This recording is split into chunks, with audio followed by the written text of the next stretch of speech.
तो अब हमारा अगला सवाल है क्वेश्चन नंबर 14 का दूसरा भाग। क्वेश्चन नंबर 14 का दूसरा भाग, यानी हम क्वेश्चन नंबर 14 के दूसरे भाग को हल करने वाले हैं। इस भाग में जो प्रश्न लिखा हुआ है वह कुछ इस प्रकार से है। इसमें लिखा है, यदि किसी आयत की लंबाई 1 सेंटीमीटर घटाई जाए और चौड़ाई 2 सेंटीमीटर बढ़ाई जाए तो वह वर्ग बन जाता है। फिर आगे कहा जा रहा है कि यदि आयत की परिमिति 34 सेंटीमीटर हो तो उसकी लंबाई और चौड़ाई ज्ञात करें। यह प्रश्न भी आयत से रिलेटेड है। इसमें हमें आयत की लंबाई और चौड़ाई ज्ञात करनी है। आयत की लंबाई और चौड़ाई अज्ञात राशि है, इसलिए हम इसे कंसीडर कर लेंगे, मान लेंगे। माना आयत की लंबाई बराबर x सेंटीमीटर और चौड़ाई बराबर y सेंटीमीटर। ठीक, अब इस स्थिति में जो ओरिजिनल आयत की बात जो की जा रही है वो आयत इस प्रकार से हम ड्रॉ कर सकते हैं। ठीक ना, इसमें जो लंबाई हो जाएगी वो बड़ी भुजा होगी, लंबाई वो कितनी है, x सेंटीमीटर हमने माना है, तो x सेंटीमीटर और चौड़ाई y सेंटीमीटर। ठीक ना, तो इस तरीके से ओरिजिनल आयत जिसकी बात की जा रही है वो होगी। ठीक, अब प्रश्न में जो कहा जा रहा है उसे फॉलो करेंगे। लिखेंगे अब प्रश्न से।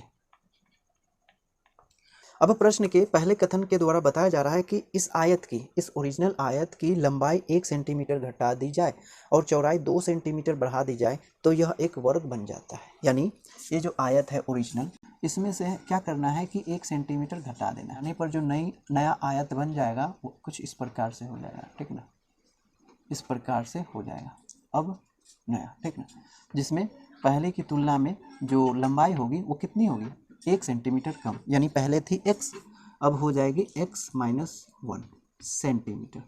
ठीक ना, x माइनस 1 सेंटीमीटर इसकी लंबाई हो जाएगी। ठीक, अब फिर बताया जा रहा है कि चौड़ाई में 2 सेंटीमीटर बढ़ा देना है, 2 सेंटीमीटर बढ़ाना है चौड़ाई में। तो चौड़ाई कितनी है, ये रही इतनी, ओरिजिनल है y सेंटीमीटर हमने कंसीडर किया है, इसलिए ओरिजिनल चौड़ाई हो जाएगी y, लेकिन इसमें 2 सेंटीमीटर इंक्रीज करना है, यानी ज़्यादा करना है। इस तरीके से 2 सेंटीमीटर हमें बढ़ा देना है। ठीक है, तो पहले तो इतनी थी y, अब हो गई y प्लस यहाँ से यहाँ तक, यहाँ से यहाँ तक। ठीक ना, कितनी हो गई, y प्लस 2 सेंटीमीटर इंक्रीज हो गई। ठीक ना, तो अब नई स्ट्रक्चर बनी इस प्रकार से, यानी ओरिजिनल आयत की लंबाई में 1 सेंटीमीटर घटा दी जाए और चौड़ाई 2 सेंटीमीटर बढ़ा दी जाए तो यह एक वर्ग बन जाता है। वर्ग कि ये अब क्या हो गया, अब ये वर्ग हो गया, पहले आयत था अब हो गया वर्ग। अब वर्ग में ये खासियत है कि इसकी सभी भुजा आपस में बराबर होगी, यानी लंबाई और चौड़ाई बराबर हो जाएगी, है ना। तो ये स्थिति है पहली। तो इस स्थिति में क्या होगी कि लंबाई, चूंकि लिखेंगे, चूंकि किसी वर्ग में हम पाते हैं कि क्या, लंबाई बराबर चौड़ाई। ठीक ना, यानी वर्ग की सभी भुजाएं आपस में बराबर होती है, इसीलिए लंबाई भी और चौड़ाई दोनों आपस में बराबर हो जाएंगे। तो लंबाई कितनी है नए आकृति की, ये है x माइनस 1। ठीक ना, इतना, और चौड़ाई कितनी है, चौड़ाई हो गई y प्लस 2।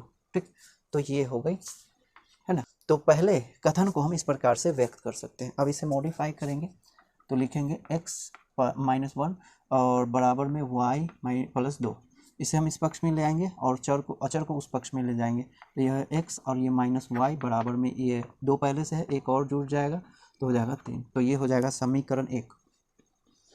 अब फिर दूसरे कथन को फॉलो करते हुए हमें एक और समीकरण प्राप्त करना है ना। तो दूसरा कथन क्या कह रहा है, दूसरे कथन के द्वारा बताया जा रहा है कि आयत की परिमिति 34 सेंटीमीटर है। यानी परिमिति क्या होता है, आयत की परिमिति, अब लिखेंगे, अब आयत लिखेंगे, आयत की परिमिति समझते हैं ना, बाहरी घेरा, तो ये हो जाती है 2 गुने लंबाई और प्लस चौड़ाई के। ठीक ना, किसी भी आयत की जो परिमिति होती है वो होती है 2 गुने लंबाई प्लस चौड़ाई के।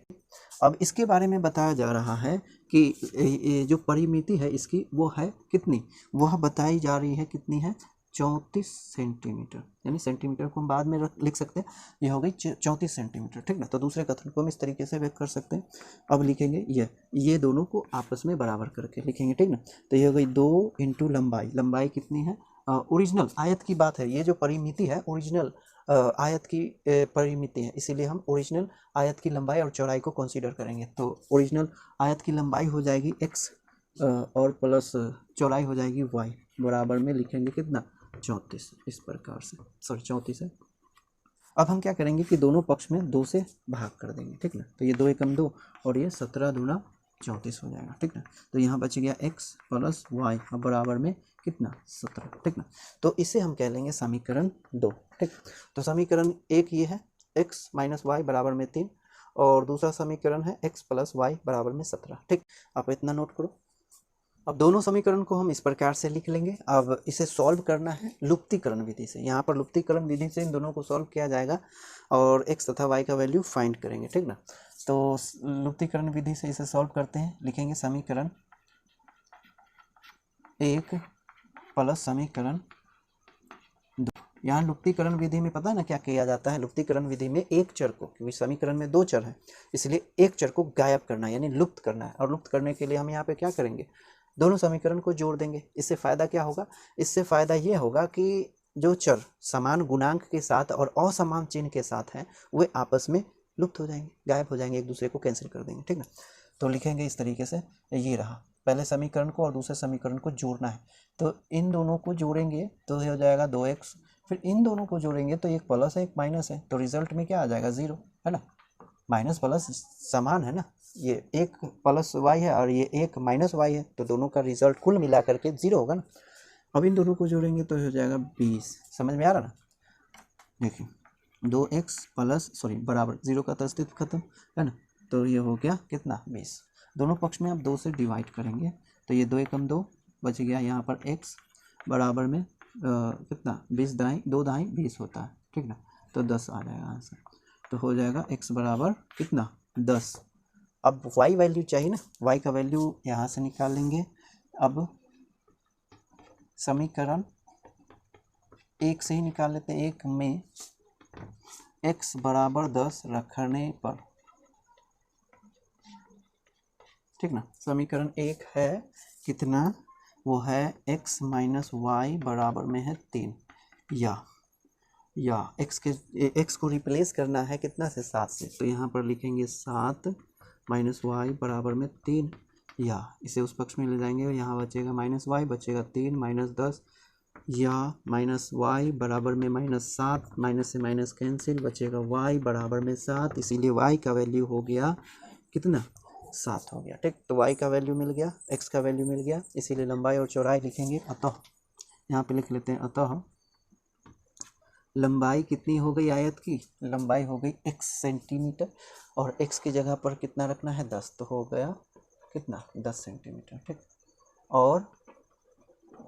और क्या करना है, चौड़ाई लिखना है, तो चौड़ाई कितनी है y सेंटीमीटर, और y के जगह पर कितना आया 7, तो हो गया 7 सेंटीमीटर, ठीक ना। तो क्वेश्चन नंबर 14 के दूसरे भाग का हल कितना आया, लंबाई आया 10 सेंटीमीटर और चौड़ाई 7 सेंटीमीटर, ठीक।